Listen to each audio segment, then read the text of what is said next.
Bonjour à toutes, bonjour à tous. Le texte que je voudrais partager avec vous ce matin se trouve dans Matthieu 2, versets 1 à 12 que je vous lis maintenant.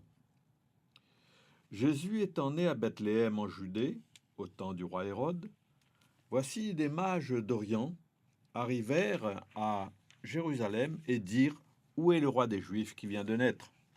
Car nous avons vu son étoile en Orient et nous sommes venus pour l'adorer. Le roi Hérode, ayant appris cela, fut troublé, et tout Jérusalem avec lui. Il assembla tous les principaux sacrificateurs et les scribes du peuple, et il informa auprès d'eux du lieu où le Christ devait naître.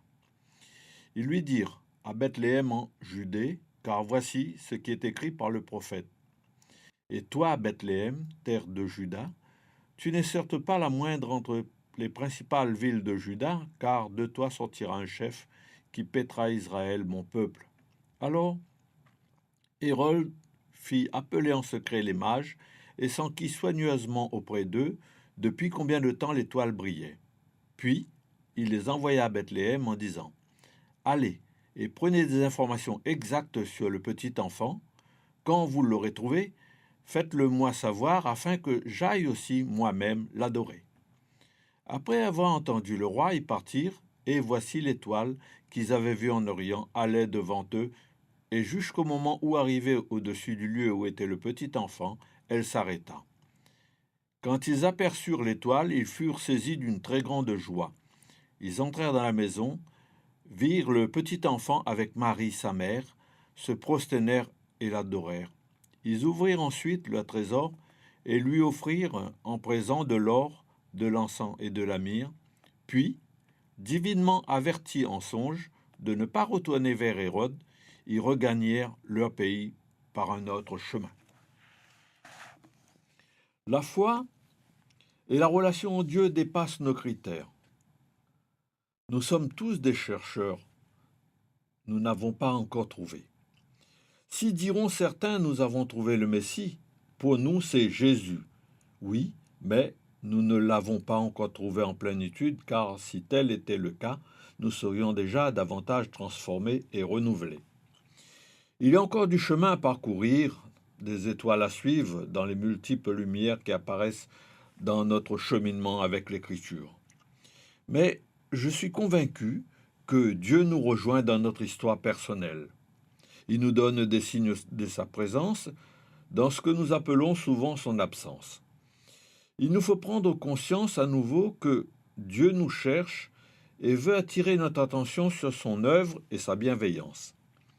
Nous ne savons pas toujours discerner les signes qu'il nous envoie et par lesquels il veut donner sens à notre vie. Il n'y a toujours pas de signe, mais il suffit d'un seul, comme celui qui fut accordé aux mages, pour faire le détour et découvrir ce que ne pensions pas pouvoir découvrir. Il ne nous est jamais toujours facile d'accepter que les voies de Dieu sont impénétrables, incompréhensibles.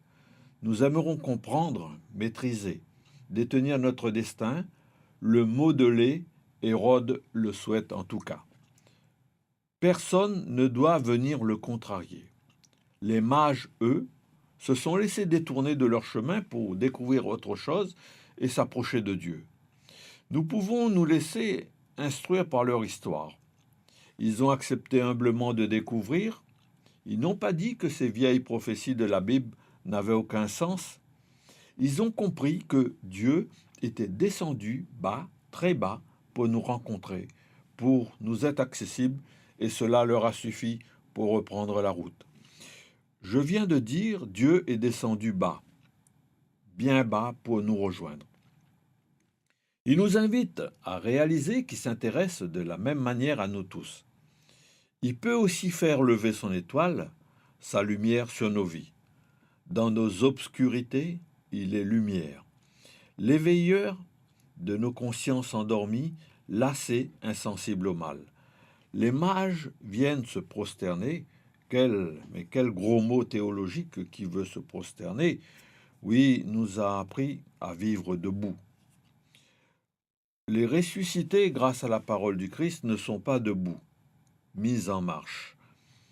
Se prosterner, quelle idée franchement.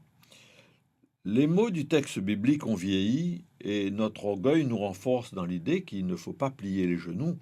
Pourtant, l'humilité précède la gloire. Se prosterner n'est pas un rituel liturgique. Il s'agit d'une attitude du cœur qui sait ce qu'il doit au Dieu vivant, qui comprend ce que le Christ est venu nous apporter, changer, corriger. Si notre vie vous paraissait sans horizon, il est venu nous arracher au mal, le combattre pour nous et nous associer à son combat. Se prosterner, adorer, c'est dire oui à son combat contre le mal. Hérode fut rempli d'inquiétude. Et si c'était vrai, si Dieu accomplissait sa parole, ses promesses, viendrait-il nous déranger? Oui, Dieu vient véritablement déranger nos habitudes. Il ne nous laisse pas nous enfermer dans le pouvoir destructeur de la mort. Il essaie encore de nous inviter à changer de vie. Mais peut-être a-t-il fort à faire si l'on en juge par le combat qu'il va mener face à Hérode en avertissant les mages. Ce récit est un beau récit où Dieu est là comme celui qui agit, qui calcule, qui déjoue le mal et s'engage auprès de l'humanité. Heureux ceux qui le comprennent. Alors, se prosterner n'est pas un acte de reddition devant Dieu colérique, mais un acte de confiance, d'abandon et d'adhésion à ce qu'il fait. Au-delà, comment ne pas avoir dans ce récit le combat quotidien que Dieu nous invite à mener avec lui face aux puissances politiques qui souvent aliènent les vies humaines au profit de projets qui ne sont pas au service de tous. Nous découvrons au travers de ceci que le véritable culte de l'Église est bien un culte en vérité au service des hommes. La rencontre avec Jésus et le rêve des mages les ont conduits à repartir par un autre chemin. Notre manière de vivre, nos convictions, nos engagements, nos absences d'engagement, n'ont-elles pas besoin d'une étoile ou d'un rêve pour se modifier, pour que nous empruntions un autre chemin, une autre manière de vivre, de voir, de penser? Peut-être avons-nous besoin de laisser les mages nous entraîner à leur suite. Peut-être nous faut-il prendre le temps de nous détourner de nos habitudes pour rencontrer à nouveau le Seigneur de manière différente.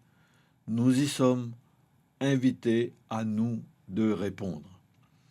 Nous avons en partie notre bonheur et le sens de notre vie entre nos mains.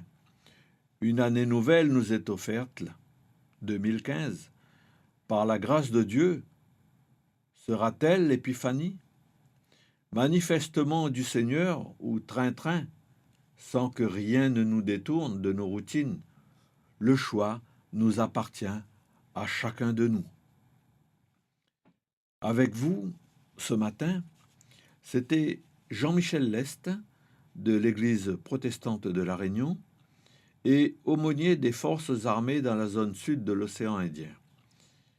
Si, à la suite de cette émission, vous souhaitez nous contacter, vous avez la possibilité de le faire en écrivant à Église protestante de La Réunion, 123 allée des Saphirs, 97 400 Saint-Denis, ou nous téléphoner au 02 62 41 63 91.